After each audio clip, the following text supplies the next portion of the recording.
नमस्कार, जय हिंद। कैसे हैं आप सब? आई होप कि आप सभी अच्छे होंगे और प्रिपरेशन भी आप सबों की बहुत अच्छे तरीके से हो रही होगी। आज से हम डेली करंट अफेयर्स की इस क्लास को रेगुलर रखेंगे। कुछ परेशानी थी, जिस चीज़ से हम लोग जूझ रहे थे, लेकिन हम अब आपको ये क्लास रेगुलर देंगे।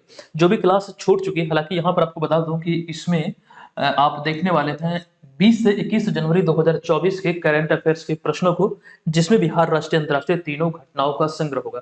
अच्छा, रही बात यहाँ पर जो क्लास छूट चुकी है, तो वो हमने जो मंथली करंट अफेयर्स का जो पीडीएफ आता है, उसमें हमने दिसंबर 2023 तक का वो सारा कवर करा दिया है। जो आपका छूट चुका है, वो हमने ऑलरेडी आपको डाल दिया है।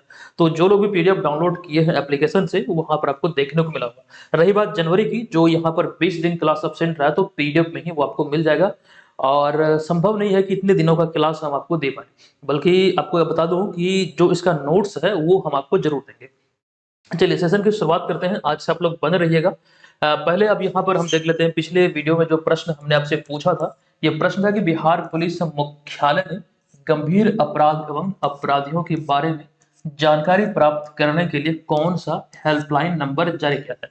जो पिछला वीडियो था, वहां पर हमने ये प्रश्न आपसे पूछा था और आपको मालूम होगा इसका जो राइट आंसर है, ये है 14432, यानी कि विकल्प नंबर बी यहाँ पर इस प्रश्न का करेक्ट आंसर हो जाएगा। ये आपको ध्यान रखना। कोशिश कीजिए कि जो भी प्रश्न आप लोगों से पूछे जाते हैं, आप लोग से कमेंट बॉक्स में लिखें और संभवतः जितना भी उसकी मतलब जो संबंधित तथ्य हैं, वो भी यहाँ पर आप लोग ज़रूर लिखिए। इससे फ़ायदा ये होता है कि चीज़ों को आप लंबे समय तक याद रखने में सक्षम हो पाते हैं। अब यहाँ पे देखिए, जो पीडीएफ के बारे में मैं आपको जानकारी दे रहा था, तो जनवरी से लेकर के दिसंबर तक 2023 का जो वार्षिकांक है, ये बैनर है। इस पीडीएफ को इस वीडियो के डिस्क्रिप्शन में दिए गए लिंक से आप डाउनलोड कर सकते हैं। इसमें नंबर ऑफ पेज की बात करें तो 522 पेज है और आपको बता दूं ये हिंदी माध्यम में, हिंदी भाषा में आपके लिए उपलब्ध है।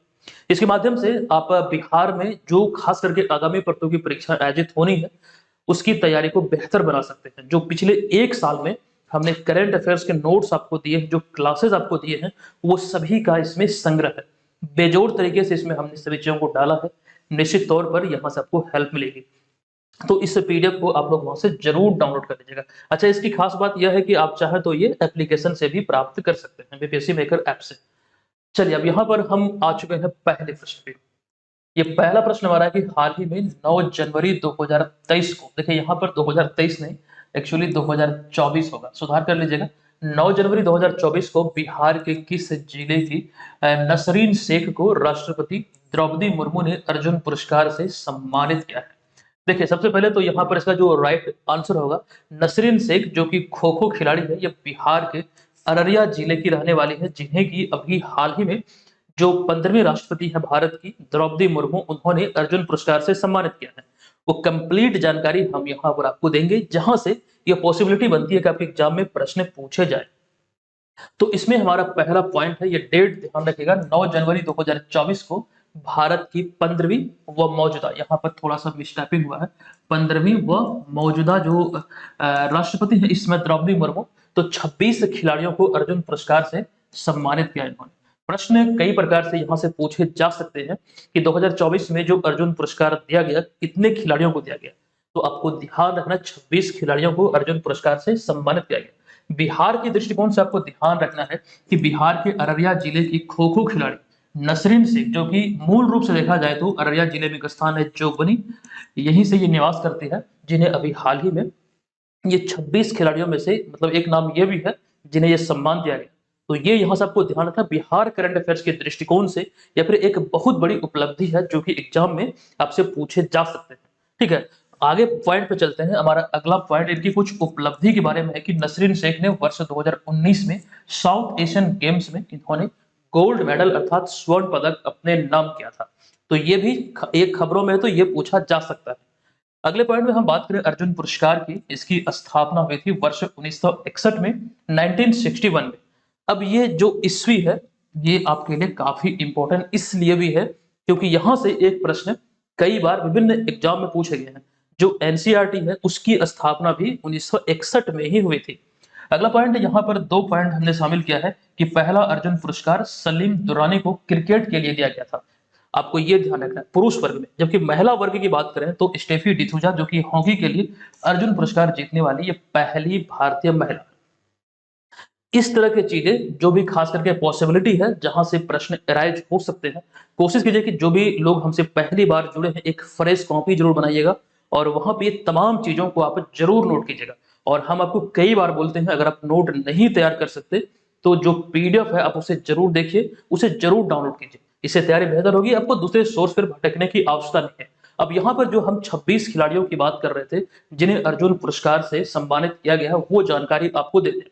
आप जहाँ पे कंप्लीट वो सूची देख रहे हैं अर्जुन पुरस्कार विजेताओं की, जो 2023 के विजेता है, 2024 में 9 जनवरी को ये सम्मान इन्हें राष्ट्रपति द्रौपदी मुर्मू द्वारा दिया गया।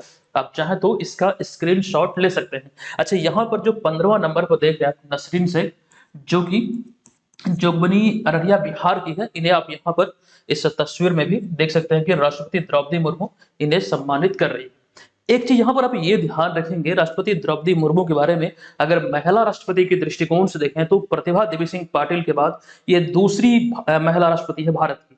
लेकिन आदिवासी समुदाय के दृष्टिकोण से देखें तो पहली आदिवासी महिला राष्ट्रपति है कौन, तो द्रौपदी मुर्मू। ये चीजें यहाँ से आपको ध्यान रखना है। और रिसेंटली अभी द्रौपदी मुर्मू बिहार दौरे पर थी और जो कि कृषि रोड मैप का इन्होंने औपचारिक जो कर सकते हैं उद्घाटन किया था। कृषि रोड मैप की बात हुई तो वर्तमान में बिहार में चौथा कृषि रोड मैप संचालित है। 2023 में 1 अप्रैल को इसकी शुरुआत हुई है, 2028 तक क्रियान्वित किया जाएगा। तो इतनी सारी बातें फिलहाल यहाँ से आपको ध्यान रखना है। अच्छा, आपको अर्जुन पुरस्कार विजेताओं के बारे में एक जानकारी ये भी दे दूं कि जो रिसेंटली जो Asian games, para Asian games जो चाइना में अक्टूबर महीने में आयोजित हुआ था, तो अधिकतर जो इसमें खिलाड़ी का नाम शामिल है वहीं से है। मतलब ये चीजें आपको यहाँ पर समझना है। ठीक है, आप लोग इसका स्क्रीनशॉट जरूर ले लीजिए। दूसरा प्रश्न है कि 15 जनवरी 2024 को नीति आयोग द्वारा जारी एक रिपोर्ट के अनुसार बताएं कि गरीबी रेखा से बाहर आने में बिहार का कौन सा स्थान है। जो बहुआयामी गरीबी है, ठीक है, मल्टी डायमेंशनल जो गरीबी है उससे बाहर आने में बिहार का कौन सा स्थान है, एक्चुअली यही प्रश्न यहाँ पर पूछा गया है। तो आपको बता दो इसका राइट आंसर है बिहार इसमें दूसरे स्थान पर है उत्तर प्रदेश के बाद। तो विकल्प नंबर बी यहाँ पर इसका करेक्ट आंसर होगा। संबंधित तथ्य जो पूछे जाएंगे एग्जाम में, खास करके नीति आयोग की अगर हम बात करें तो बीपीएससी का एक फेवरेट टॉपिक है। अगर कुछ वर्षों के प्रश्न पत्र को आप देखेंगे प्रीवियस वर्षों के, तो नीति आयोग से कई सारे प्रश्न विभिन्न रूप से जो पूछे गए हैं वो आप देख पाते होंगे। ठीक है, तो यहाँ पर हम इसकी चर्चा करेंगे। तो 15 जनवरी 2024 को जो नीति आयोग ने गरीबी रेखा को लेकर एक रिपोर्ट जारी की, तो इस रिपोर्ट के अनुसार जो बातें निकलकर सामने आई है, जो खास करके राज्यों की अगर हम बात करें तो इनमें पहले स्थान पर आता है उत्तर प्रदेश। जो कि प्रश्न में हमसे पूछा गया है कि बताएं कि गरीबी रेखा से बाहर आने में बिहार का कौन सा स्थान है। तो बिहार अपना उत्तर प्रदेश के बाद दूसरे स्थान पर है, जो कि लगभग देखा जाए तो 3.7 या फिर कहे लगभग 4 करोड़ जो लोग हैं वो गरीबी रेखा से बाहर आए। इसमें इस सूची में एक्चुअली में मध्य प्रदेश तीसरे स्थान पर है, क्रमशः उत्तर प्रदेश और बिहार के बाद। तो बिहार करंट अफेयर्स का ये दो प्रश्न अति महत्वपूर्ण है, दोनों एग्जाम में पूछे जाने योग्य है। आगे हम चलते हैं अगले पॉइंट में, कुछ आंकड़ों को और देखते हैं इस रिपोर्ट के संदर्भ में। इस रिपोर्ट के मुताबिक पिछले 9 साल में देश भर में 24.82 करोड़ लोग गरीबी या फिर यूं कहें बहुआयामी गरीबी से बाहर निकले हैं, गरीबी रेखा को मतलब पार किए या फिर उससे बाहर आए। ये आंकड़ा आपको ध्यान रखना, 24.82 करोड़। अगला पॉइंट है रिपोर्ट के मुताबिक 2005-6 से 19-21 के बीच बिहार में 44.52% आबादी बहुआयामी गरीबी से बाहर आई है। ये सारी बातें नीति आयोग द्वारा जो नवीनतम रिपोर्ट जारी की गई है उसमें कहा गया, जो रिपोर्ट 15 जनवरी 2024 को जारी किया गया। अच्छा, अगर हम बहुआयामी गरीबी की बात करें, किस पैमाने पर यह रिपोर्ट जारी किया गया है, वो भी आपके लिए काफी इंपॉर्टेंट हो सकता है। इतनी सारी बातें, ये सारे आंकड़े आप कई जगहों पर देखते हैं, कई सारे यूट्यूब चैनल पर हो सकता है आपको पढ़ाया गया होगा, कई सारे बुक में भी आपको दिखेगा। लेकिन बीपीएससी जैसे एग्जाम में अब चीजें थोड़ा सा डीप में जाकर पूछा जाता है। जैसे कि जो G20 के बारे में जो प्रश्न बन रहे थे, हम लोगों ने देखा बहुत सारे जगहों पर, आप लोगों ने पढ़ा भी होगा। लेकिन G20 के बारे में जो प्रश्न एग्जाम में आपसे पूछा गया टीचर वाले एग्जाम में, वो थोड़ा सा हट के था, इसी तरह का एक प्रश्न था। मतलब G20 के बारे में कथन को लेकर प्रश्न पूछा गया था। तो इस तरह की चीजों पर भी आपको ध्यान रखना है। देखिए, बात हम कर रहे हैं बहुआयामी गरीबी की। तो 12 सतत विकास लक्ष्यों से संबंध संकेतकों के माध्यम से ये दर्शाए जाते हैं। इसका जो पैमाना है ये 12 मतलब कर सकते हैं, इसमें एक प्रकार से संकेतक है या इसी के माध्यम से ये सिंबल ये जो है उसी के माध्यम से दर्शाए जाते हैं। मतलब इसमें क्या-क्या चीजें हैं 12 जो यहाँ पर हमने लिखा है, तो ये किस आधार पर वर्णित किया जाता है, किस आधार पर ये दर्शाया जाता है, उनमें पोषण, बाल और किशोर मृत्यु दर, मातृत्व स्वास्थ्य, स्कूली शिक्षा के वर्ष और इसके बाद स्कूल में उपस्थिति, खाना पकाने का ईंधन, स्वच्छता, पीने की पानी, बिजली, आवास, संपत्ति और बैंक खाते, इन सभी के आधार पर ये गरीबी या फिर यूं कहें बहुआयामी गरीबी का निर्धारण होता है। कुल 12 पैमाना इसमें है जिसके आधार पर नीति आयोग ये आकलन करती है और रैंकिंग जारी करती है। तो ये चीजें फिलहाल यहाँ से आपको ध्यान रखना है। चलिए, नीति आयोग की बात हुई है, बिहार के संदर्भ में एक और भी जानकारी हम आपको दे दें जो कि काफी इंपॉर्टेंट है, वो आपको देखना है। अभी रिसेंटली एक एक्सपोर्ट इंडेक्स जारी किया था नीति आयोग ने। तो नीति आयोग द्वारा हाल ही में जारी एक्सपोर्ट इंडेक्स में बिहार को ओवरऑल देश में 22वां स्थान मिला है। एक्चुअली ये सारी चीजें हम आपको ऑलरेडी बता चुके हैं, लेकिन फिर भी रिवीजन पर्पज से ये तमाम चीजें आपको ध्यान रखना है। देखिए, जो 22वां स्थान बिहार को राज्यों की कैटेगरी में मिला है, अगर हम बात करें आंकड़ों की, जो बिहार से निर्यात हो रहे हैं अन्य जगहों पर, तो उसमें जो बिहार की जो भागीदारी है वो मात्र 0.52% है। यहाँ पे देखिए लिखा हुआ है कि जो बिहार की भागीदारी है, देखिए यहाँ पे यह पॉइंट हमने लिखा है कि अभी देश के कुल निर्यात में बिहार का मात्र 0.52% ही भागीदारी है। लेकिन यहाँ पर एक पॉइंट और भी इंपॉर्टेंट है कि जिलों की श्रेणी में निर्यात के मामले में बेगूसराय इस वक्त नवीनतम रिपोर्ट के आधार पर आगे। कौन? तो बेगूसराय। ठीक है, नीति आयोग तरफ से ये एक्सपोर्ट इंडेक्स जो जारी किया गया, इसके कुछ अन्य भी पैमाने हैं, जैसे कि बिजनेस इकोसिस्टम में बिहार को 27वां स्थान मिला, निर्यात नीति में 13वां, निर्यात इकोसिस्टम में बिहार को मिला है 25वां स्थान, निर्यात परफॉर्मेंस में 29वां और लैंडलॉक स्टेट से होने वाले निर्यात में बिहार को 9वां स्थान मिला है। तो एक्सपोर्ट इंडेक्स को लेकर के जो प्रश्न पूछे जा सकते हैं बिहार के संदर्भ में, वो तमाम चीजें यहाँ पर आप देख सकते हैं। चलिए, अच्छा यहाँ पर देखिए महत्वपूर्ण सूचकांक की बात करें, देखिए एक्सपोर्ट इंडेक्स की हम बात कर ही रहे थे, इसमें बिहार 22वें स्थान पर है, जिलों में बेगूसराय आगे है। और अभी एक जानकारी हमने ये भी दिया था कि जो बिहार की जो भागीदारी है कुल निर्यात में, वो 0.52% है। ये आंकड़े आपको ध्यान रखना है। अच्छा, सकल घरेलू उत्पाद जीडीपी की बात करें, जो नवीनतम रिपोर्ट आई है, इसमें 10.64% के ग्रोथ रेट के साथ जो अपना बिहार है वो अव्वल रहा है। तो ये भी आपको ध्यान रखना है। आगे हम आते हैं अगले पॉइंट पे।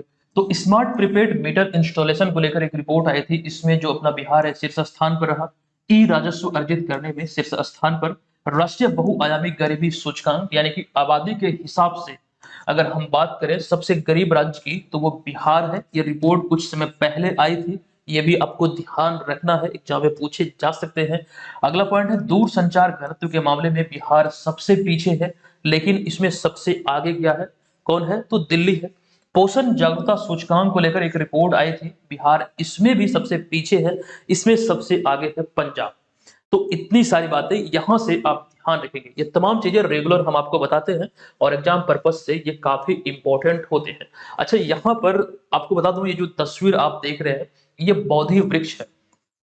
अगर आपसे पूछा जाए कि ये किस चीज को दर्शा रहा है, ये क्या है, तो आप में से कई लोग बोलेंगे कि ये बिहार का राजकीय चिन्ह है। दरअसल यहाँ पर आपको ये ध्यान रखना है, जब भी दो स्वास्तिक के बीच में, ये तो स्वास्तिक है देख रहे हैं जो आप, दो स्वास्तिक के बीच में जब भी बोधि वृक्ष हो, तो ये बिहार के राजकीय चिन्ह को इंगित करता है। ये आप समझिएगा, ठीक है। चलिए आगे चलते हैं हम अगले प्रश्न पे। तीसरा प्रश्न है कि निम्नलिखित में से किस राज्य के मुख्यमंत्री वाई एस जगन मोहन रेड्डी के द्वारा 206 फीट ऊंची स्टेच्यू ऑफ सोशल जस्टिस प्रतिमा का उद्घाटन किया गया? किनके द्वारा किया गया? इसका राइट आंसर होगा अभी हाल में। देखिए यहाँ पर एक हिंट है कि किस राज्य के मुख्यमंत्री वाई एस जगन मोहन रेड्डी। ये बहुत आसान सा सवाल हो जाता है जब ये नाम यहाँ पर आ गया। इसका राइट आंसर हो जाएगा आंध्र प्रदेश। विकल्प नंबर सी यहाँ पर इसका राइट आंसर होगा। अच्छा, यहाँ पर ये विकल्प नंबर सी जो है ये छूट गया, आप लोग ऐड कर लेंगे, ठीक है। तो आपको बता दूं कि हाल ही में 19 जनवरी 2024 को आंध्र प्रदेश के मुख्यमंत्री वाई एस जगन मोहन रेड्डी ने 206 फीट ऊंची जो प्रतिमा है स्टेच्यू ऑफ सोशल जस्टिस का उद्घाटन किया। अब ये 206 फीट जो लिखा गया इसमें भी कुछ टर्म्स एंड कंडीशन है, कुछ बातें इसको डीप में जाके हम समझेंगे, ठीक है। आगे भी सारी चीजों की हमने चर्चा किया है।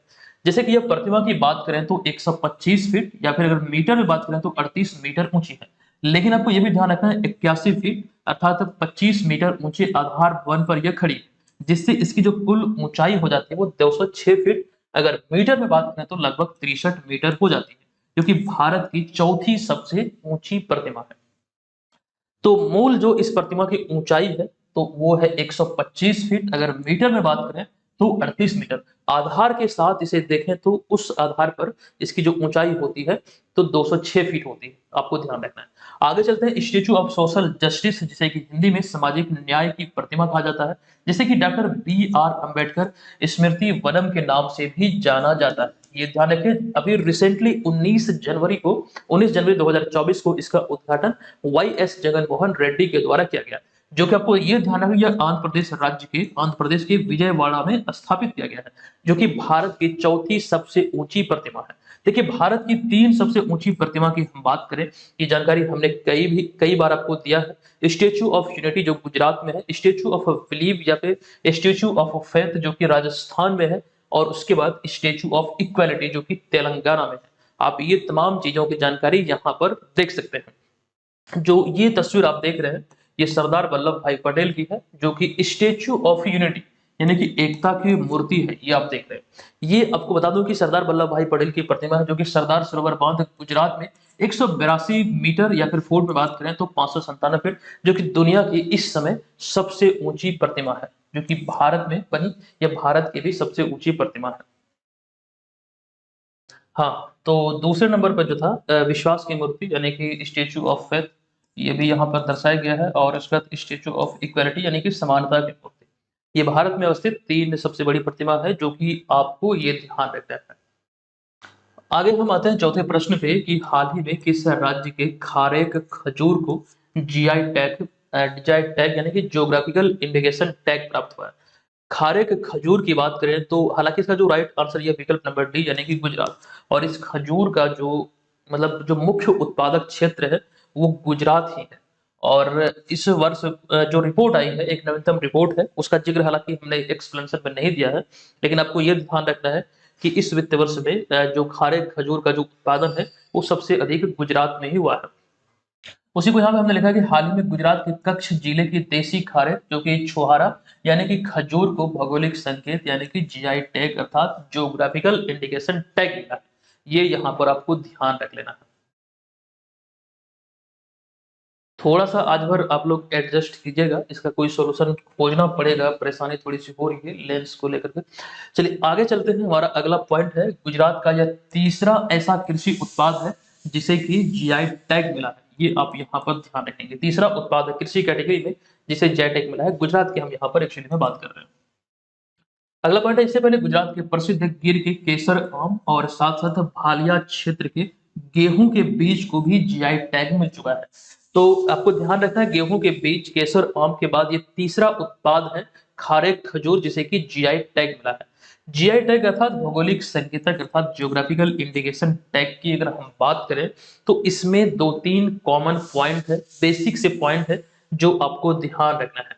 किसी वस्तु या फिर उत्पाद को 10 वर्ष की अवधि के लिए जीआई टैग दिया जाता है, जिससे उसकी इंटरनेशनल मार्केटिंग आसान होती है, उसे एक अलग पहचान मिलती है, उसकी सेल भी बढ़ती है। ठीक है, उसके बाद हमारा अगला पॉइंट है जीआई टैग रजिस्ट्री या फिर रजिस्ट्रेशन का जो मुख्यालय है तमिलनाडु के चेन्नई में है। ये काफी इंपॉर्टेंट है। और एक कॉमन प्रश्न बहुत मतलब कर सकते हैं बार एग्जाम में पूछे गए हैं, दार्जिलिंग चाय ये भारत का पहला उत्पाद है जिसे जीआई टैग मिला था। ये चीजें बहुत लोग जानते हैं, दार्जिलिंग चाय को पहला मतलब जीआई टैग मिला था, लेकिन आपको यहाँ पर इस डेट को लेकर, इस ईस्वी को लेकर मतलब कई छात्रों को फंसाया जा सकता है। तो डेट भी ध्यान रखिए, 2004 में ये पहली बार ये दार्जिलिंग चाय को जीआई टैग मिला था।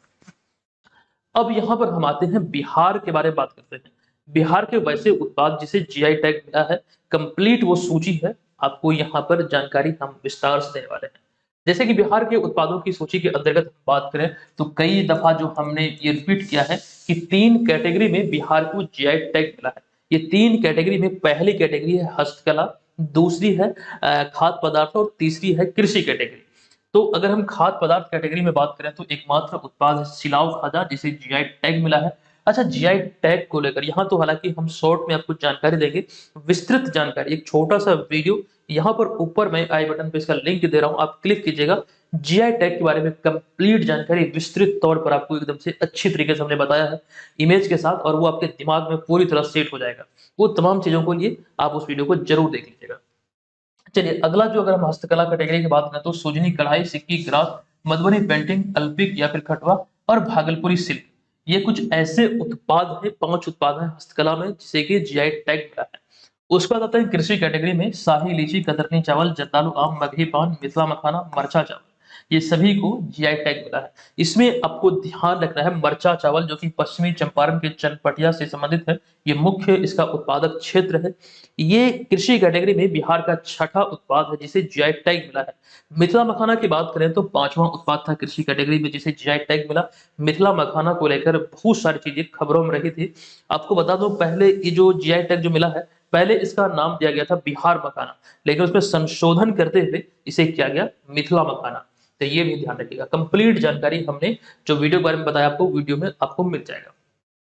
असम सरकार की हालिया घोषणा के अनुसार निम्न में से किन्हें असम के सर्वोच्च नागरिक सम्मान असम वैभव से सम्मानित किया जाएगा? ये एक इंपॉर्टेंट प्रश्न आपके लिए हो सकता है। मतलब जो भी यहाँ प्रश्न है वो इंपॉर्टेंट है ही, लेकिन कुछ प्रश्न ऐसे भी होते हैं जो हमें लगता है कि मतलब निश्चित तौर पर ये पूछे जाएंगे ही। ठीक है, उनमें से एक ये भी है। असम वैभव पुरस्कार की बात करें तो इस वर्ष जो सम्मानित किए जाएंगे, ये नाम आपको ध्यान रखना है, रंजन गोगोई। तो विकल्प नंबर सी यहाँ पर इस प्रश्न का राइट आंसर होगा। रंजन गोगोई जो कि भारत के मुख्य न्यायाधीश रह चुके हैं, 46वें मुख्य न्यायाधीश। इसको लेकर भी रिलेट करते हुए एक प्रश्न यहाँ पर, एक मतलब जानकारी हमने यहाँ पर डाली। सबसे पहले इसका राइट जो आंसर यह है रंजन गोगोई। इसके बारे में आपको बता दूं कि असम वैभव जो कि असम सरकार द्वारा दिया जाने वाला ये सर्वोच्च नागरिक पुरस्कार है। हालांकि असम सरकार द्वारा जो 3 नागरिक पुरस्कार दिए जाते हैं उनमें सबसे बड़ा है असम वैभव, उसके बाद 2 और है, असम सौरव और असम गौरव, वो हम लोग देखेंगे। लेकिन यहाँ पर इसकी बात करें तो मुख्यमंत्री हेमंत बिश्वा शर्मा जो कि आपको बता दूं असम के इस समय वर्तमान में मुख्यमंत्री हैं, इनकी घोषणा के अनुसार भारत के पूर्व मुख्य न्यायाधीश और राज्यसभा सांसद रंजन गोगोई को असम वैभव, जबकि हिमा दास जो कि एथलीट है इन्हें असम सौरव सम्मान से नवाजा जाएगा। हालांकि इसमें कुछ और भी नाम शामिल है, ये 2 नाम कुछ ज्यादा ही प्रसिद्ध था जिस वजह से यहाँ पर हमने इसको शामिल किया। लेकिन ओवरऑल आपको ये ध्यान रखना है कि इस वर्ष राज्य सरकार ने 4 असम सौरव और 17 असम गौरव पुरस्कारों से, ये तो 17 4 21 हो गया। उसके बाद एक और जो हमने बताया असम वैभव जो कि अभी रंजन गोगोई को दिए जाने को लेकर घोषणा हुई है। तो कुल मिला के 22 हस्तियों को ये नागरिक पुरस्कार दिया जाएगा असम सरकार के द्वारा। और जानकारी हमने यही आपको दिया था कि जो असम सरकार के 3 सर्वोच्च सम्मान है, असम वैभव जो कि सर्वोच्च सम्मान है, दूसरे स्थान पर असम सौरव, तीसरे स्थान पर असम गौरव। ये यहाँ पर आपको ध्यान रखना है। जिस प्रकार से भारत सरकार के जो तीन लेवल के 4 जो सर्वोच्च सम्मान है, एक तो है भारत रत्न, दूसरा पद्म विभूषण, तीसरा पद्म भूषण और चौथा है पद्मश्री। और यहाँ से आपके बीपीएससी ट्री एग्जाम में प्रश्न पूछे गए हैं। ठीक है, आपको मालूम होगा, हमने आपको बताया था।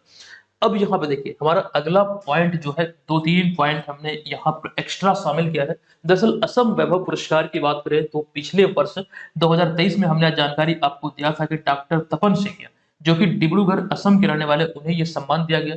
2022 में हमने ये जानकारी दिया था कि रतन टाटा को इस सम्मान से सम्मानित किया गया है। ये तमाम जानकारी इस तरह से चेन में हमने आपको दिया है। आपको याद होगा, अगर आपके पास नोट्स है तो उसमें आप जरूर अभी भी इसे देख सकते हैं। हमारा इसमें अगला पॉइंट है रंजन गोगोई के बारे में। आपको बता दूं कि रंजन गोगोई 46वें सीजेआई यानी कि चीफ जस्टिस ऑफ इंडिया थे और पूर्वोत्तर से यह पद संभालने वाले पहले न्यायाधीश थे।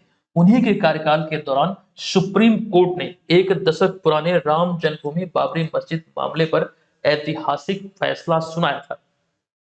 तो इस पर्पज से ये जानकारी आपको ध्यान रखना काफी इंपॉर्टेंट हो सकते हैं। क्योंकि रंजन गोगोई खबरों में है, 2 पॉइंट हमने यहाँ पर शामिल किया है। वो 46वें मुख्य न्यायाधीश थे और राम जन्मभूमि बाबरी मस्जिद मामले पर जो ऐतिहासिक सुनवाई हुई थी, ये जानकारी यहाँ पर दिया। इसके अतिरिक्त कई पॉइंट और भी हो सकते हैं, क्योंकि ये खबरों में है तो यहाँ से जो भी पॉसिबिलिटी बनती है वो पूछे जा सकते हैं। अगर आप स्टेट टीचर्स एग्जाम की प्रिपरेशन में लगे हैं मूल रूप से, तो इस चीज को समझिएगा। बाकी इसके अतिरिक्त बिहार में और भी कई सारे एग्जाम है, वहां पर डायरेक्टली इस तरह के प्रश्न पूछे जा सकते हैं। ठीक है, तो दोनों में आपको चीजों को मतलब ये ध्यान रखना है। अब वही जानकारी यहाँ पर हमने डाल दिया है, आप लोग चाहें तो इसका स्क्रीनशॉट ले सकते हैं। तस्वीर में जो आप यहाँ पर देख रहे हैं, ये है रंजन गोगोई, जो कि 46वें मुख्य न्यायाधीश रह चुके हैं भारत के। और यहाँ पर जो 3 सर्वोच्च पुरस्कार हैं, असम वैभव, असम सौरभ और असम गौरव, ये तमाम जानकारी यहाँ पर हमने डाल दिया। अब यहाँ पर देखिए, सबसे महत्वपूर्ण सम्मान की बात करें, ये परीक्षा उपयोगी फैक्ट है जो हमने यहाँ पर शामिल किया है। और आपके बीपीएससी ट्री एग्जाम में इस स्लाइड से एक प्रश्न पूछे गए।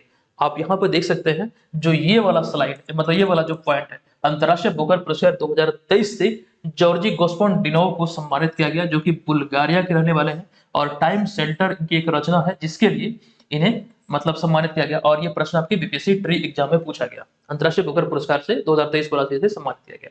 इसके अतिरिक्त हालांकि ये तो पूछा गया है, लेकिन आने वाले समय में ये और भी कई सारे पॉइंट है जहां से प्रश्न बन सकते हैं। जैसे कि प्रथम लता दीनानाथ मंगेशकर पुरस्कार 2022 में नरेंद्र मोदी को दिया गया। टेम्पल्टन पुरस्कार 2023 एडना अदन इस्माइल, जो कि सोमाली के, उन्हें दिया गया। प्लेन प्रिंटर पुरस्कार 2023 माइकल रोसेन को दिया गया, जो कि एक ब्रिटिश है। अगला है जर्मन बुक ट्रेड 2023 का शांति पुरस्कार सलमान रुश्दी को मिला। गवर्नर ऑफ द ईयर का अवार्ड मिला 2023 मिला शक्तिकांत दास को। 15वां एनी अवार्ड मिला थल्लपिल प्रदीप को। ब्रिटिश अकादमी पुस्तक पुरस्कार 2023 मिला नंदनी दास को। अच्छा, यहाँ पर एक चीज ध्यान रखिए, governor of the year award की अगर बात करें, सेंट्रल बैंकिंग अवार्ड के अंतर्गत ये शक्तिकांत दास को ये अवार्ड मिला है। अच्छा, एक चीज यहाँ पर ये समझना है कि शक्तिकांत दास जो कि इस समय आरबीआई के गवर्नर है, ये सम्मान पाने वाले दूसरे गवर्नर हैं। इनसे पहले यानी कि जो पहले गवर्नर थे, जिन्हें की गवर्नर ऑफ द ईयर चुना गया था सेंट्रल बैंकिंग अवार्ड के अंतर्गत, वो नाम है रघुराम राजन। ये ध्यान रखिएगा, ठीक है। तो आई होप कि आप यहाँ पर इतनी सारी बातें ध्यान रखेंगे। और जो जानकारी यहाँ पर हम आपको दे रहे थे, जो 46वें मुख्य न्यायाधीश हैं मतलब रंजन गोगोई, तो ये तो एक अलग पॉइंट है। लेकिन अगर आपसे पूछा जाए कि इस समय भारत के चीफ जस्टिस कौन है, जो कि 50वें चीफ जस्टिस या फिर 50वें मुख्य न्यायाधीश हैं, डी वाई चंद्रचूड़। आप इनका पूरा नाम भी ध्यान रखिएगा, धनंजय यशवंत चंद्रचूड़। चलिए, इतनी सारी जानकारी यहाँ पर ध्यान रखिए, इसका स्क्रीनशॉट जरूर मार लीजिए। चलिए आगे चलते हैं अगले प्रश्न पे। अच्छा, एक जानकारी यहाँ पर और भी है, सेंट्रल बैंकिंग अवार्ड के अंतर्गत गवर्नर ऑफ द ईयर तो आपको याद रखना ही रखना है। लेकिन अगर पूछा जाए आपसे कि बैंक ऑफ द ईयर किसे चुना गया, तो यूक्रेन का नेशनल बैंक को बैंक ऑफ द ईयर चुना गया। अच्छा, एक जानकारी और भी है, यहाँ पे सम्मान की बात हो रही है, तो निशान ए पाकिस्तान, जो कि पाकिस्तान का सर्वोच्च सम्मान है, इसको लेकर आपको जानकारी दे दूं, जो कि अभी हाल ही में मुंबई से संचालित इस्लाम के दाऊदी बोहरा पंथ के प्रमुख डॉक्टर सैयदना मुफद्दल सैफुद्दीन को ये पाकिस्तान के सर्वोच्च नागरिक सम्मान निशान ए पाकिस्तान से सम्मानित किया गया है। अब ये आपके लिए इंपॉर्टेंट इसलिए है कि पाकिस्तान का कोई भी सर्वोच्च सम्मान पाने वाले ये चौथे भारतीय हैं। अगर हम बात करें निशान पाकिस्तान सम्मान, जो कि पाकिस्तान का सर्वोच्च सम्मान है, इससे सम्मानित होने वाले पहले भारतीय थे मोरारजी देसाई। और उसके बाद 1998 में अभिनेता दिलीप कुमार को कला और संस्कृति के क्षेत्र में दिया जाने वाला पाकिस्तान का सर्वोच्च सम्मान निशान इम्तियाज प्रदान किया गया था। अगला है 2020 में कश्मीरी अलगाववादी नेता अली गिलानी को निशान पाकिस्तान से सम्मानित किया गया था। अब यहाँ पर देखिए, कई लोग कंफ्यूजन का शिकार होंगे, कई जगहों पर आपको ये बताया गया होगा कि ये सम्मान पाने वाले मतलब कि निशान पाकिस्तान सम्मान पाने वाले डॉक्टर सैयदना मुफद्दल चौथे भारतीय हैं। लेकिन यहाँ पर आपको समझना है, ये तीसरे भारतीय हैं। हमने यहाँ पर ये पॉइंट जो लिखा है, इसको आपको ध्यान देना है कि वह पाकिस्तान का कोई भी सर्वोच्च सम्मान, यानी कि जितनी भी कैटेगरी है, चाहे वो नागरिक सम्मान हो या फिर जो यहाँ पर इस वाले पॉइंट पे लिखा है कला और संस्कृति के क्षेत्र में, तो इसको सम्मिलित तौर पर लेते हुए यहाँ पर हमने चौथा भारतीय शब्द का प्रयोग किया है। लेकिन सिर्फ और सिर्फ निशान पाकिस्तान, जो कि पाकिस्तान का सर्वोच्च नागरिक सम्मान है, इसकी बात किया जाए तो तीसरे भारतीय होंगे जिन्हें यह सम्मान दिया गया है। तो इनका नाम है डॉक्टर सैयदना मुफद्दल सैफुद्दीन। अगला छठा प्रश्न है कि हाल ही में खबरों में रहा जलीकट्टू प्रतियोगिता का संबंध किस राज्य या फिर केंद्र शासित प्रदेश से है। देखिए, इस तरह के प्रश्न पिछले 4 वर्षों से कंटिन्यू हम आपको मतलब देते हैं, मतलब ये अभी खबरों में है तो पुनः से हमने इसको शामिल किया है। तो ये देख लीजिए, आपको बता दूं ये संबंधित है तमिलनाडु से। इस तरह के प्रश्न पिछली बार में 2023 में भी हमने आपको बताया था। इनसे संबंधित जो भी पॉइंट है वो आपको ध्यान रखना है, क्योंकि ये प्रत्येक वर्ष ये वार्षिक त्योहार है, तो प्रत्येक वर्ष तो सेलिब्रेट होगा ही और प्रश्न भी बनेगा, और हमारा काम है आपको बताना और आपका काम है इसे याद रखना। चलिए अगले यहाँ पर हम इसके पॉइंट की बात करें तो पोंगल के त्योहार के दौरान विशेष रूप से तमिलनाडु में मवेशियों की पूजा की जाती है। और आपको बता दूं कि जिसमें जलीकट्टू नाम से एक प्रतियोगिता का भी आयोजन किया जाता है। अब ये जलीकट्टू प्रतियोगिता है क्या?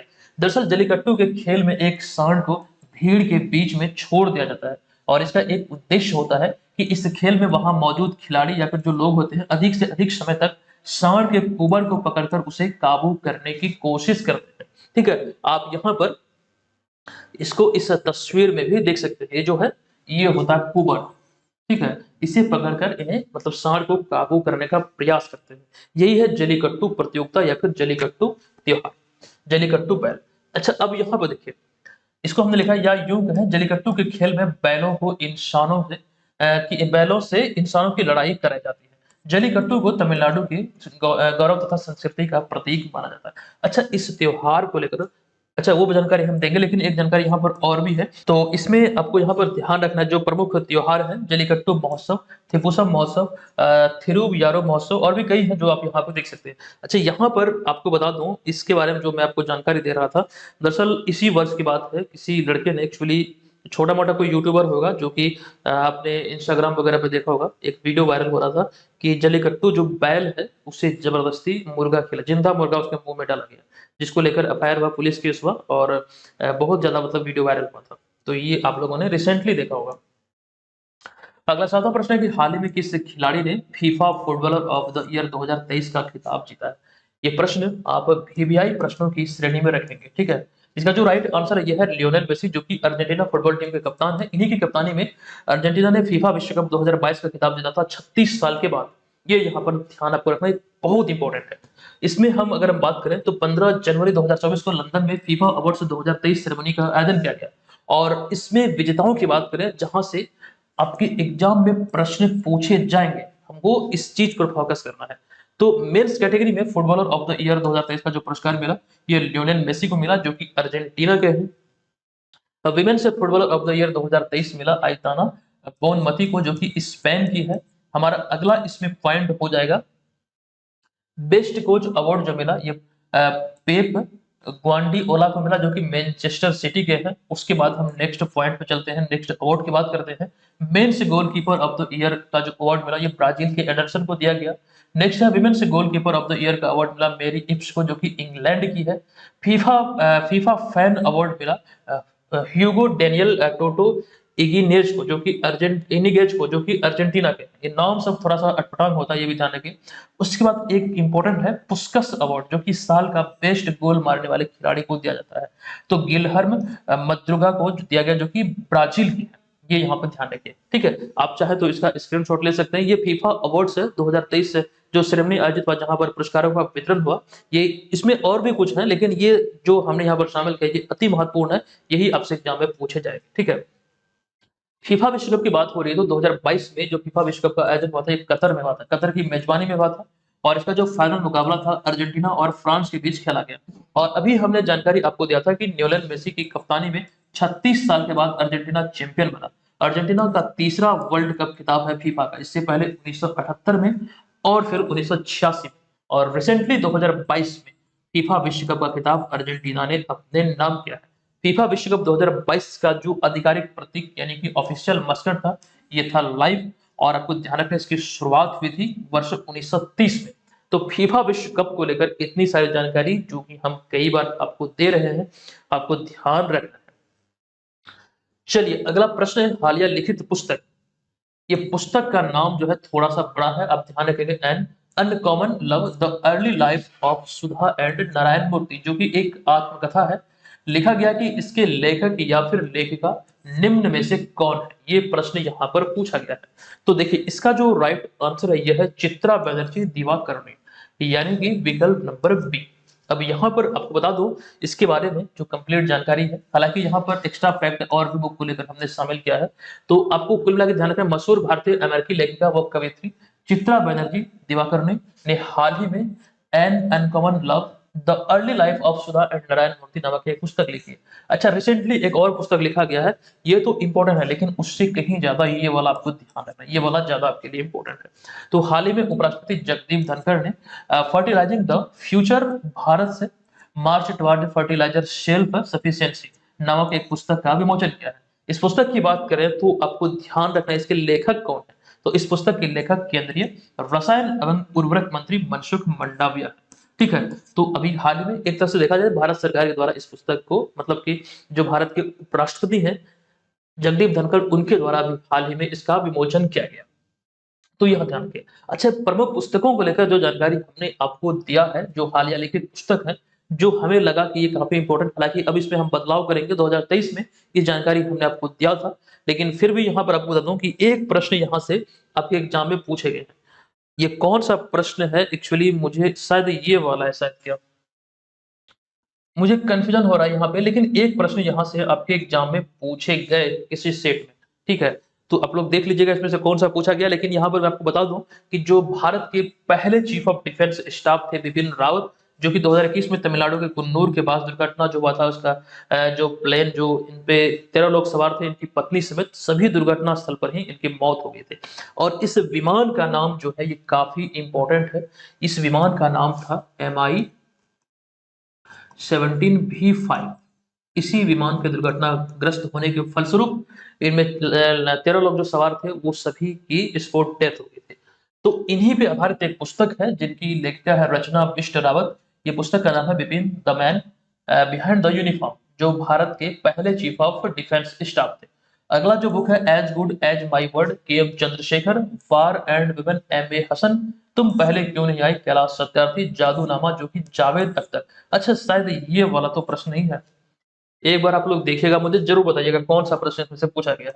अगला है जीते जी Allahabad, Mamta Kalia, India economy from Nehru to Modi, Gopale Balakrishnan, the light we carry, Michelle Obama जो कि पूर्व अमेरिकी राष्ट्रपति बराक ओबामा की पत्नी है, कलर्स ऑफ डिवोशन जो कि रिसेंटली लिखित है, इसकी जो मतलब लेखिका है ये है अनीता भरत शाह, ये ध्यान रखिएगा। प्रमुख हस्तियों की जो आत्मकथा है ये आपको ध्यान रखना है, ऑटोबायोग्राफी के बारे में यहाँ पर हमने लिखा है। अनब्रेकेबल जो कि मैरीकॉम की आत्मकथा है। A shot at history Abhinav Bindra, starting from the heart Kapil Dev, golden girl PT Usha, playing it my way Sachin Tendulkar की आत्मकथा जो यहाँ पर तस्वीर में आप देख रहे हैं। माइंड मास्टर विश्वनाथन आनंद जो कि भारत के पहले ग्रैंड मास्टर थे। सनी डे सुनील गावस्कर की आत्मकथा 281 एंड बियॉन्ड VS लक्ष्मण पूर्व क्रिकेटर है। और century is not enough Sourav Ganguly, pitch side my life in Indian cricket जो कि रिसेंटली लिखी गई है। और यहाँ पर हमने इसमें शामिल किया इनकी इस पुस्तक के जो लेखक हैं ये अमृत माथुर है। तो ये ऑटोबायोग्राफी है जो कि आपको ध्यान रखना है। प्रश्न है कि निम्नलिखित में से किनके द्वारा हाल ही में आंध्र प्रदेश में राष्ट्रीय सीमा शुल्क, अप्रत्यक्ष कर और नारकोटिक्स अकादमी के नए परिसर का उद्घाटन किया गया। देखिए, इसका उद्घाटन अभी हाल ही में माननीय प्रधानमंत्री नरेंद्र मोदी के द्वारा किया गया है। इसके बारे में जानकारी आपके समक्ष है कि हाल ही में प्रधानमंत्री नरेंद्र मोदी ने आंध्र प्रदेश राज्य में आंध्र प्रदेश में राष्ट्रीय सीमा शुल्क, अप्रत्यक्ष कर और नारकोटिक्स अकादमी के नए परिसर का उद्घाटन किया है। और इसके अतिरिक्त हाल ही में 19 जनवरी 2024 को प्रधानमंत्री नरेंद्र मोदी ने महाराष्ट्र में 8 अमृत परियोजनाओं की आधारशिला भी रखी है। इसके अतिरिक्त और भी कई सारे पॉइंट है, जैसे कि 17 जनवरी, इससे पहले 2 दिन पहले 17 जनवरी 2024 को केंद्रीय गृह मंत्री अमित शाह ने नई दिल्ली में केंद्रीय रजिस्ट्रार कार्यालय के नए भवन का भी उद्घाटन किया है। इसके बाद एक और है, पायलट प्रोजेक्ट के तहत हाल ही में पंजाब के मोहाली में पहला मदर मिल्क बैंक स्थापित किया गया है। रिसेंटली जो भी स्थापना भी जो भी मतलब उद्घाटन हुए हैं उसको लेकर यहाँ पर चीजें हमने आपके समक्ष रखा है। सभी को नोट कर लीजिएगा। फिलहाल आगे बढ़ते हैं 10वें प्रश्न पे। हाल ही में भारतीय सेना ने निम्नलिखित में से कहां ऑपरेशन सर्वशक्ति लॉन्च किया है? ये भारतीय सेना से संबंधित है और रिसेंटली अभी जम्मू कश्मीर में इसकी शुरुआत हुई है। विकल्प नंबर ए इसका करेक्ट आंसर होगा। यहाँ से कई तरह के प्रश्न पूछे जा सकते हैं, जैसे कि भारतीय सेना ने जम्मू कश्मीर में आतंकवादी गतिविधियों को बढ़ावा देने की पाकिस्तान की कोशिशों को विफल करने के लिए, नाकाम करने के लिए एक्चुअली ऑपरेशन सर्वशक्ति शुरू किया है। ये किससे संबंधित है? तो भारतीय सेना से संबंधित है और जम्मू कश्मीर में इसकी शुरुआत है। दरअसल इसका मूल उद्देश्य की बात करें तो जम्मू कश्मीर के राजौरी और पुंछ इलाके में आतंकवादियों का सफाया करना ही एक मूल उद्देश्य है, जिसको लेकर के अभी रिसेंटली इसकी शुरुआत हुई, जिसका नाम है ऑपरेशन सर्वशक्ति। आगे हम बात करें कुछ इसी तरह के मतलब के प्रोजेक्ट के बारे में, कुछ इसी प्रकार के ऑपरेशन के बारे में जो कि भारतीय सेना से संबंधित है। तो भारतीय सेना के द्वारा हाल ही में 5 सितंबर 2023 को पूर्व सैनिकों और शहीदों के परिजनों के कल्याण के लिए प्रोजेक्ट नमन शुरू किया गया था। अब ये क्या है प्रोजेक्ट नमन? दरअसल हमने आपको बतलाया था कि इसके तहत पूर्व सैनिकों और शहीद सैन्य कर्मियों के परिजनों के लिए सुविधा और शिकायत निवारण केंद्र स्थापित किए जाएंगे। ठीक है, ये आप यहाँ पर ध्यान रखिए। इसी को लेकर के इसकी शुरुआत हुई थी प्रोजेक्ट नमन की। लेकिन इस तरह का एक और है प्रोजेक्ट संजय। इसके अतिरिक्त भारतीय सेना ने अपने निगरानी सिस्टम को जो भी निगरानी वाले सिस्टम है भारतीय सेना की, जो देख रेख खास करके करते हैं, उसे हाईटेक बनाने के लिए, पहले से और अधिक हाईटेक बनाने के लिए प्रोजेक्ट संजय शुरू किया। प्रोजेक्ट संजय, इसे जो नाम दिया गया महाभारत में किरदार थे धृतराष्ट्र से, धृतराष्ट्र को जो कि महाभारत युद्ध की पल पल की जानकारी उन्हें दे रहे थे घर बैठे, तो वहीं से ये इंस्पायर्ड नाम है संजय। इसको नाम दिया गया प्रोजेक्ट संजय, जो कि भारतीय सेना से संबंधित है। अगला 11 प्रश्न है कि हाल ही में किस भाषा को भारत की नवी शास्त्रीय भाषा में शामिल किया जाएगा? ये घोषणा हुई है और आपको बता दूं इसका जो राइट आंसर है ये है फारसी। विकल्प नंबर डी यहाँ पर इसका करेक्ट आंसर होगा। आपको ध्यान रखना है कि भारत सरकार ने नई शिक्षा नीति 2020 के तहत फारसी को भारत की 9 शास्त्रीय भाषाओं में से एक के रूप में शामिल किया है या फिर किया जाएगा। इससे सांस्कृतिक संबंधों को मजबूत करने की दिशा में मदद मिलेगा, जिसको लेकर ये घोषणा रिसेंटली हुई। लेकिन अब यहाँ पर मैं आपको जानकारी दे दूं ये भी कि हालांकि आधिकारिक तौर पर भारतीय संविधान की जो 8वीं अनुसूची है, इसके तहत अब तक केवल 6 शास्त्रीय भाषाओं की ही पहचान की गई है। अब आपके मन में सवाल उठ रहा होगा कि 6 शास्त्रीय भाषा कौन कौन सी है। हालांकि प्रश्न जो यहाँ पर ये बना है, जो खबरों में है फारसी को लेकर कि इसमें शामिल किया जाएगा नवी भाषा के रूप में, लेकिन जो अगर हम बात करें 8वीं अनुसूची की जो उसमें शामिल है, उसको लेकर चीजें भी आपको समझना चाहिए। क्योंकि खबरों में है तो ये ध्यान दीजिए कि तमिल जो है, तमिल भाषा जो है, ये 2004 में शामिल की गई पहली शास्त्रीय भाषा थी जो कि 8वीं अनुसूची में है। उसके बाद जो अन्य है, संस्कृत 2005 में शामिल हुआ, कन्नड़ 2008 में, तेलुगु 2008 में, ये दोनों मतलब एक ही वर्ष 2008 में शामिल हुआ था इसमें। अगला है मलयालम 2013 में और एक और है उड़िया जो कि 2014 में। तो ये कुल जो 6 भाषा आप यहाँ पर देख रहे हैं, तमिल, संस्कृत, कन्नड़, तेलुगु, मलयालम और उड़िया, ये शास्त्रीय भाषाएं हैं भारत की। ठीक है, ये जो मतलब इसमें 8वीं अनुसूची में शामिल है, तो ये यहाँ पर आपको नोट करना है। अगला 12 प्रश्न है, हाल ही में शुरू किए गए महतारी वंदना योजना 2024 का संबंध किस राज्य से है? तो इसका राइट आंसर होगा, ये संबंधित है छत्तीसगढ़ से। विकल्प नंबर ए यहाँ पर इस प्रश्न का करेक्ट आंसर होगा। आपको बता दूं कि हाल ही में छत्तीसगढ़ राज्य में महतारी वंदना योजना 2024 शुरू की गई है और इसका उद्देश्य क्या है? दरअसल इसका उद्देश्य राज्य स्तर पर महिलाओं के जीवन में सुधार लाना और सकारात्मक बदलाव करना, इसका एक मूल उद्देश्य है। और इस योजना का जो संचालन होगा, इसके तहत महिलाओं को हर महीने 1000 रुपये की आर्थिक सहायता दी जाएगी राज्य सरकार के द्वारा। तो किस राज्य सरकार के द्वारा? तो छत्तीसगढ़। ये यहाँ पर आपको ध्यान रखना। अच्छा, एक प्रश्न, अभी तो मैं एक प्रश्न आपसे पूछूंगा ही, लेकिन एक और प्रश्न हम आपसे पूछ रहे हैं। जो छत्तीसगढ़ आप यहाँ पे देख रहे हैं, तो बिहार की जो चौहद्दी है, उसके आधार पर आपको बताना है कि छत्तीसगढ़ बिहार की किस साइड है, उत्तर में, दक्षिण में, पश्चिम में, या फिर उत्तर पूर्व में, पश्चिम दक्षिण पश्चिम में, मतलब इस तरह से जो उसका डायरेक्शन है बिहार के किस मतलब तरफ, किस ओर ये छत्तीसगढ़ है, ये हमें एग्जैक्ट आप बताइएगा। ठीक है, अगर आपसे पूछा जाए, विकल्प दिया जाएगा कि बिहार के किस ओर छत्तीसगढ़ है, तो उसका आंसर आप क्या करेंगे वो आपको लिखना है। अच्छा, आपको बता दूं कि इसको आप लोग ज्वाइन कर सकते हैं टेस्ट सीरीज को। 70 यूपीएससी एग्जाम के लिए टेस्ट सीरीज लॉन्च हुआ है। यहाँ पर आपको प्रोमो कोड अप्लाई करना है बीपीएससी 70 का, जिसके बाद ये आप कोर्स को बेहतरीन तरीके से ज्वाइन करके तैयारी को बेहतर बना सकते हैं। इसमें जो टेस्ट सीरीज लॉन्च हुआ है, ये आपको बता दूं इसमें 130 टेस्ट है, 130 प्लस टेस्ट है, जिसमें कि 40 फुल लेंथ है, 90 आपका सेक्शनल टेस्ट है। इसके माध्यम से आप घर बैठे अपनी तैयारी को बेहतर बना सकते हैं। ठीक है, चलिए अब यहाँ पर आज के इस वीडियो का प्रश्न है कि हाल ही में यानी कि दिसंबर 2023 में हिमालय क्षेत्र में पाई जाने वाली गौरल नामक एक स्तनधारी वाल्मीकि नगर टाइगर रिजर्व में देखा गया। पश्चिमी चंपारण में जो बिहार का एकमात्र टाइगर रिजर्व है वाल्मीकि नगर टाइगर रिजर्व, यहाँ पर ये देखा गया है। बताएं कि इसका वैज्ञानिक नाम क्या है।